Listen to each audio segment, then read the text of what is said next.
ಅವರೇನು ಪ್ರಶ್ನೆ ಕೇಳ್ತಾ ಇದ್ದಾರೆ. ಏನು ಸರ್, ನೀವು ಕೇಳ್ತಾ ಇರೋದು ಈಗ ಹಾಲಿನ ಅಂಗಡಿಯಲ್ಲಿ ಅವರು ಚಿಪ್ಸು, ಐಸ್ ಕ್ರೀಮು, ಕೋಕೋಕೋಲಾ ಎಲ್ಲ ಮಾರ್ತಾ ಇರಬಹುದು. ಸೊ ಆ ಕಮಾಡಿಟೀಸ್ ಮೇಲೆ ಟ್ಯಾಕ್ಸ್ ಬರುತ್ತೆ. But there is something called as the primary commodity. So principal commodity ಮೇಲೆ ಒಂದ್ ವೇಳೆ ಎಕ್ಸೆಂಪ್ಟೆಡ್ ಇದ್ರೆ ನಾವು ಬೇರೆ ಇದನ್ನು ನಾವು ಪರ್ಸ್ಯೂ ಮಾಡೋದಿಲ್ಲ.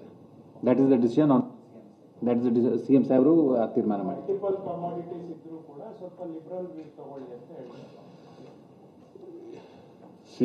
ದೇ ಹ್ಯಾವ್ ಅಗ್ರೀಡ್ ಇವತ್ತಿನ ಮೀಟಿಂಗ್ನಲ್ಲಿ ಒಪ್ಕೊಂಡಿದ್ದಾರೆ. 3 ವರ್ಷದ್ದು ಅರಿಯರ್ಸ್ ಎಲ್ಲ ಅದನ್ನು ಪರ್ಸ್ಯೂ ಮಾಡಲ್ಲ ಅಂತ ಹೇಳಿದ್ದೀವಿ. 3ನೇದು ಸಹಾಯವಾಣಿ ಮಾಡ್ತೀವಿ ಅಂತ ಹೇಳಿದ್ದೀವಿ. 4ನೇದು ಎಕ್ಸೆಂಪ್ಟೆಡ್ ಗೂಡ್ಸ್ಗೆ ರಿಜಿಸ್ಟ್ರೇಷನ್ ಆಗಬೇಕಾಗಿಲ್ಲ ಅಂತ ಹೇಳಿದ್ದೀವಿ. ಸೊ ಇದಕ್ಕೆಲ್ಲ ಅವರು ಒಪ್ಕೊಂಡಿದ್ದಾರೆ.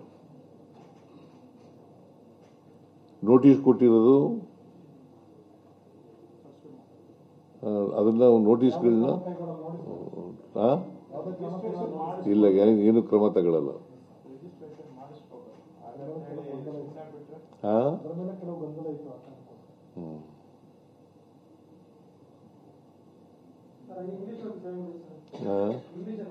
ಯಾಕೆ ನೀವು ಇಂಗ್ಲಿಷ್ನವ್ರ?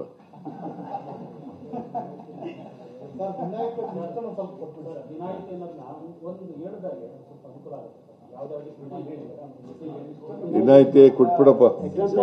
ಸಿಂಪಲ್ ಆಗಿ ಹೇಳೋದಾದ್ರೆ ಹಣ್ಣು, ತರಕಾರಿ, ಹಾಲು, ಮಾಂಸ ಇವು ಇನ್ನ ಬಹಳ ಉದ್ದಾಯ. ಸಿಂಪಲ್ ಹೇಳಿ.